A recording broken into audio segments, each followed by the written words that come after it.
In this short video, we're going to focus on some of the practical considerations we need to make when preparing the training site. Then on this Canvas page, you'll learn more about selecting the most appropriate training room and seating arrangement.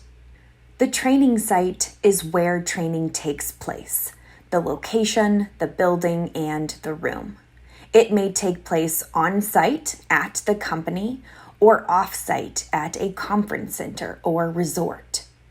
The two most important boxes that we need to check are that the training site is accessible to all trainees regardless of ability or location, and that the training site is conducive to learning.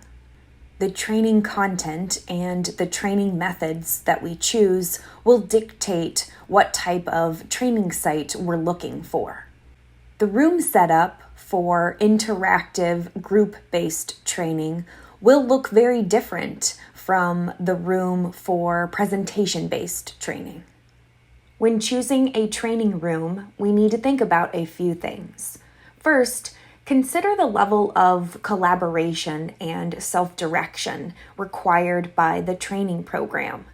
If a program requires collaboration, we need to make sure that the training room has enough space for the audience to break into small groups and work without being distracted or interrupted by the work of other groups. Sometimes we need breakout rooms for the smaller groups to have more privacy and even less interruptions. You can learn more about different types of rooms and seating arrangements at the bottom of this Canvas page. Choose rooms with 10-foot high ceilings and carpeting for comfort and noise absorption. The room should have minimal wall decor, except of course for training materials. Does the color of the walls matter? Probably.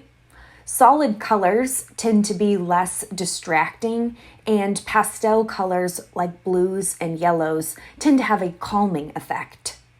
Trainees should also have enough space to get their work done and to move about. Their workspaces should have enough room for them to be able to spread out their training materials and complete the training tasks. And their chairs should have wheels so they can move about the room and lumbar support for their backs.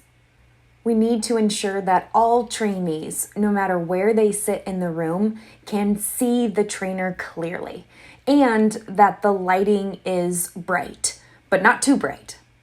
Check for any annoying glares off of windows and mirrors, and make sure you dim the lights when using any kind of projection.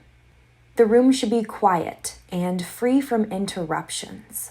Check the amount of traffic near the space and listen for an echo. Last, but certainly not least, make sure the room has the appropriate technology and arrange for it to be set up before the learning event. Trainees should have easy access to all technology, equipment, devices, and even electrical outlets. With all of these considerations to make, you may be wondering how we would ever find a training space that meets all of our needs. We probably won't, and even if we did, it could be out of our price range. Instead, we'll probably have to make some compromises based on the features of the learning event.